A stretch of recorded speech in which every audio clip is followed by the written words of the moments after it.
दोस्तों, हर वो मोर्चा जिस पर अपने आप को अव्वल साबित करने की कोशिश मोदी सरकार कर रही है, लेकिन खास बात यह है कि हर एक मुद्दे को अपने हिसाब से समझना और समझाने की कोशिश करती है।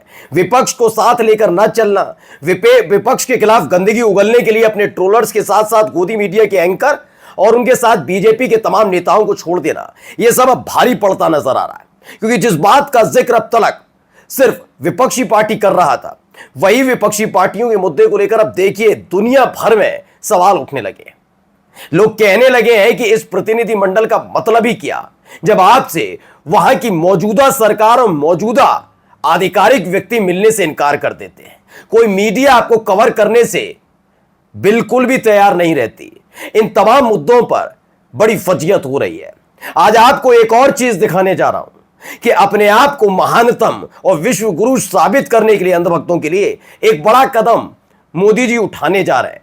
एक ऐसा देश जिसके साथ लंबे रिश्ते रहे, लेकिन तलखी मोदी सरकार के कार्यकाल के दौरान ही आई, उस देश के में होने जा रहे एक अंतर्राष्ट्रीय कार्यक्रम में जाने से परहेज कर रहे हैं। क्यों? क्योंकि यहां अंधभक्तों को संदेश देना है। क्या संदेश है, कौन सा देश है, वो भी आपको दिखाऊंगा। और आपको दिखाऊंगा कि तुर्की अजरबैजान का तो करना था ना भाई, है ना, कि आप बहिष्कार करिए, बॉयकॉट करिए, लेकिन जिस चीन के एयरक्राफ्ट ने हमारे एयरक्राफ्ट को टक्कर दी, क्या उस चीन के सामने हमारी मोदी सरकार लाल पीली आंखें दिखा रही है? दिखाऊंगा आपको। नमस्कार, मैं हूं प्रज्वल गौतम और आप देख रहे हैं the live TV. The live TV, सच सबसे आगे। दोस्तों, मैं फिर कहता हूं कि दो चीजें अलग अलग होती हैं। आप बोलने में बहुत अच्छे हैं, हो सकता है कि मेरी बातें आपको सुनने में अच्छी लगती हूं, लेकिन अगर मुझसे आज ही आप कह दें प्रधानमंत्री छोड़िए, मुख्यमंत्री छोड़िए, मैं मुझसे कह दें कि एक इलाके को संभाल पाओगे, तो एक अलग मुद्दा है। बिना बोले कोई किसी इलाके को, किसी जगह को, किसी देश को संभालने की व्यवस्था रखता है, वो एक अलग होता है, क्योंकि उसे देश संभालने की एक पूरा अनुभव होता है। उसे पता है कौन से फैसले कैसे लेने हैं, जिसका विदेश, अंतर्राष्ट्रीय स्तर पर, राष्ट्रीय स्तर पर क्या असर पड़ेगा। एक होते हैं मुंह से बोलने वाले, तो मुंह से बोलना एक अच्छी बात हो सकती है कि वो एक अलग तरीके से अपना माहौल बनाते हैं, लेकिन जरूरी नहीं है कि वो एक अच्छा राजनेता साबित हो। लेकिन राजनेता जब आप बन जाते हैं, बड़े पद पर पहुंच जाते हैं, तो सरकारी खजाने से पैसा लुटाकर अपने आप को विश्वगुरु साबित करवा सकते हैं। कुछ ऐसा ही हुआ है क्या 11 सालों में? क्यों, जरा आ जाइए। पहले निशिकांत दुबे के इस बयान को पढ़िए, जो गए हुए हैं विदेश में, लेकिन अभी भी शर्म नहीं आ रही कि वहां जाकर भी कांग्रेसी सांसदों के बलबूते और विपक्षी सांसदों के बलबूते ही मोदी सरकार की साख बचाने में जुटे हैं, लेकिन कांग्रेस सरकार को ही कोस रहे हैं। डॉक्टर निशिकांत दुबे लिखते हैं, आयरन लेडी के पिताजी नेहरू जी का चीन युद्ध के समय अमेरिकी राष्ट्रपति को लिखा दूसरा पत्र है। मदद के लिए लगातार गिड़गिड़ाते रहे। पाकिस्तान भाई, ये सोचिए, ये अपने, अगर यही बात मोदी के लिए कह दो, अभी सारे के सारे गोदी मीडिया के बिके हुए पत्रकार छाती पीटेंगे, आप मोदी के लिए कह रहे हैं, आप देश का, सेना का मनोबल, ये करने लग जाएंगे। और जब आप पूर्व प्रधानमंत्री जवाहरलाल नेहरू के लिए कह रहे हैं, तो यह आदमी किस श्रेणी में आना चाहिए, इस पर चुप्पी साध जाएंगे। मैंने कहा ना, इस देश की गोदी मीडिया को, महिलाओं को, महिला एंकर, पुरुष एंकर, सबको प्रेम शुक्ला जैसे बदतमीज और बदमिजाजी प्रवक्ता अच्छे लगते हैं, क्योंकि उनको तमाशा करना और करवाना पसंद है।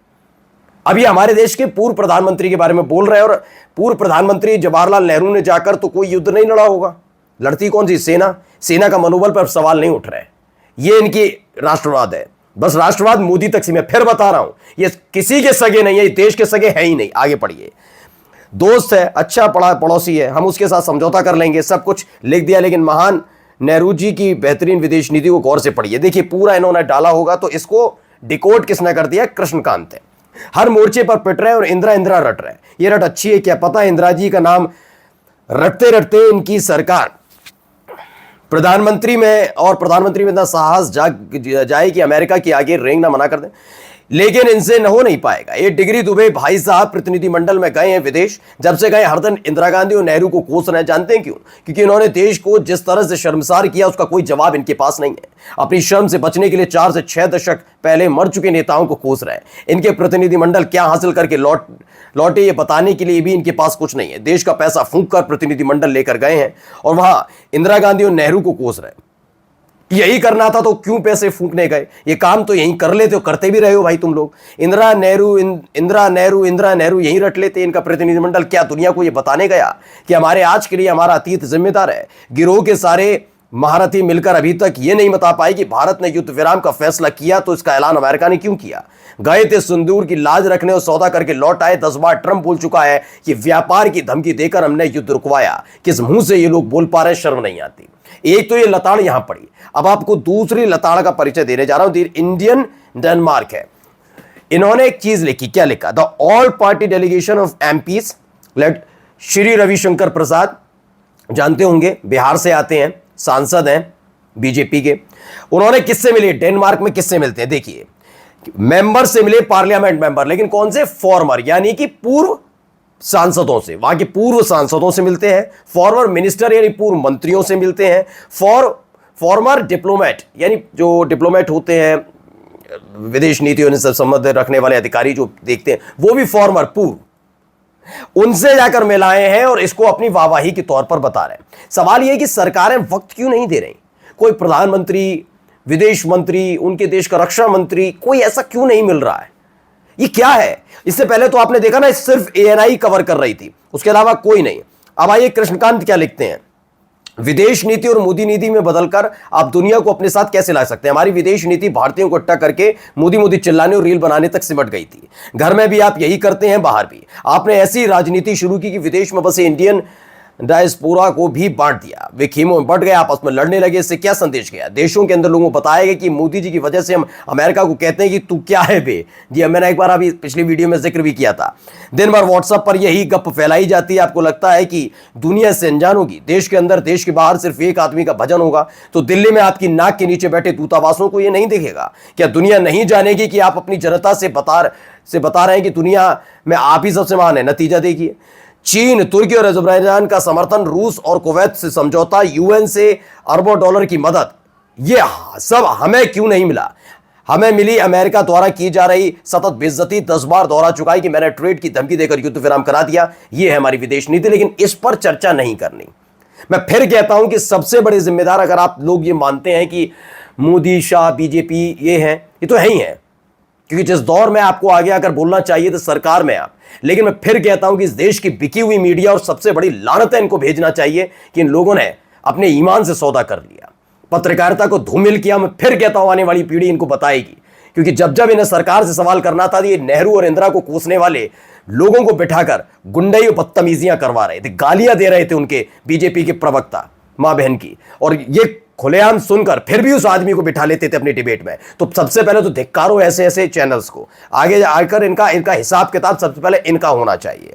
अब आइए, सौमित्र रॉय ने एक लिखा है, दरअसल अब तक बात चल रही थी अलग अलग, वॉशिंगटन पोस्ट ने कुछ लिखा, इसमें पूरा सब कुछ बताया गया कि कैसे ये western development based in new Delhi बता रहे हैं कि कश्मीर को लेकर इसमें लिखा, उन्होंने फाइटर जेट्स गोए, उसको छिपाने की कोशिश की। Indian official are not more forthcoming, the diplomat said their foreign charm offensive में प्रूव फ्रूटलेस।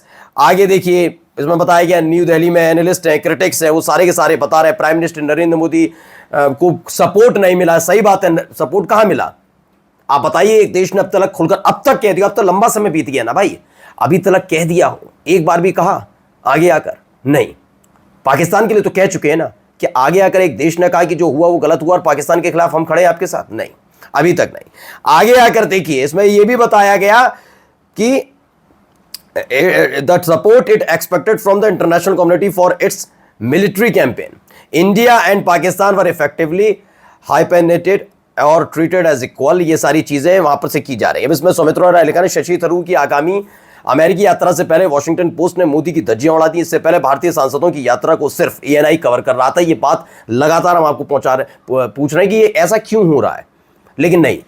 सोचिए, ये तरह खबर चलने लगी कि एएनआई का कोई रिपोर्टर वहां नहीं गया साथ में। एएनआई की एक एक आईडी सारे प्रतिनिधिमंडल को दे दी गई है कि आप वहीं लगाकर अपना सेट करके करते रहिएगा। ये जुगाड़ू किस्म चल रही है। आप सोचिए, सारी चीजें हो रही हैं और आप सोचते हैं दुनिया देख ही नहीं रही, आपका डंका बज रहा है। क्यों करते हैं ये सब? ये बच्चों वाली राजनीति चल रही है इस दौर में। मतलब राजनीति बच्चे तो करते नहीं है, जो बच्चों वाला लड़ाई झगड़ा टाइप नहीं होता था, उस टाइप से लड़ने की, कुछ बैट मेरा, मैं नहीं करने दूंगा बैटिंग, वो कह रहा बॉल मेरी, बॉलिंग नहीं करने दूंगा, वाली स्थिति चल रही है सारी। अब आइए, आज तक की खबर है, G7 के लिए कनाडा नहीं जाएंगे पीएम मोदी, क्या टूट जाएगी 6 सालों पुरानी परंपरा?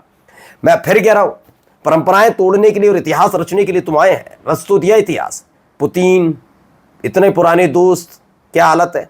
क्यों एक शब्द नहीं बोला? आप सोच सकते हैं, एक शब्द पुतिन की तरफ से ये नहीं आया कि पाकिस्तान की ईंट से ईंट बजा दूं, मैं साथ खड़ा हूं तुम्हारे। ये अमेरिका की हैसियत क्या होती है? ये आईएमएफ ने कैसे दे दिया इतने डॉलर का लोने से? कैसे फंड मिल सकता है? कोई बात नहीं। क्यों? उसकी वजह मैं पहले भी बता चुका हूं। जिस दौर में आपको बहुत संभल कर फैसले लेने होते हैं, उस दौर में आप अपना चेहरा चमकाने के लिए यूक्रेन की यात्रा कराते हैं। आपको इतना भी समझ में नहीं आता कि आपका सच्चा दोस्त कौन है। आपको अपने आप को दयालु कृपालु दिखाने की कोशिश करने और सिर्फ फोटो खिंचवाने के लिए कुछ भी करना तय था। आप देश के प्रधानमंत्री हैं, आप ये संभाल नहीं पा रहे, आप छोड़िए, आप पूरी दुनिया में घूमिएगा, कोई फर्क पड़ने नहीं वाला। लेकिन जब आप किसी देश में जाते हैं तो आप देश का नेतृत्व कर रहे होते हैं। प्रधानमंत्री की नजर हर एक देश पर होती है कि हमारे दुश्मन देश के यहां बैठकर ये क्या बात कर रहे हैं। तो आप सोच रहे हैं पुतिन ने ऐसे ही फैसले ले लिए होंगे? आगे आइए, अब यहीं पर कनाडा में भी हुई खेल। की इंपोर्ट्स फ्रॉम चाइना, ये एक पूरा इन्होंने ट्वीट किया है। क्या क्या होता है? दीपक शर्मा है, वरिष्ठ पत्रकार हैं, आज तक जैसे बड़े चैनल में रह चुके हैं, कई इनके अपने स्टिंग ऑपरेशंस भी देखे होंगे जिसने आज तक की साख बनाई है। चीन ने ही पाकिस्तान को फाइटर जेट दिए, मिसाइल दिए और सैटेलाइट डेटा दिया। पर्दे के पीछे से चीन ने ही पाकिस्तान की लड़ाई लड़ी, लेकिन मोदी सरकार चीन के आगे झुकती जा रही है। ऐसी अजीब स्थिति इस देश की कभी नहीं हुई। दरअसल चीन की मदद के बिना भारत में आज हम दवाई तक नहीं बना सकते। हमारा ऑटो और इलेक्ट्रॉनिक उद्योग ठप हो जाएगा। हम सस्ते मोबाइल और अन्य जरूरी उत्पादन के लिए मोहताज हो जाएंगे। सच यह है कि 11 साल से हमने अपने घरेलू उत्पादन के लिए ठोस उपाय नहीं किए और आज हम औद्योगिक उत्पादन में चीन के गुलाम बन गए। मुसीबत यह है कि चीन अब भारत को नीचा दिखाने के लिए पाकिस्तान को जानबूझकर सैन्य रूप से मजबूत कर रहा है। देश एक नई किस्म के आर्थिक और सामरिक संकट में फंसता जा रहा है, पर सरकार रैली और रोड शो में उलझी है। अपना चेहरा चमकाना है, बाद में देख ले। कितने साल बचे बताओ? 2024 में चुनाव हुआ तो 2029, 5 साल ही तो निकल जाएंगे।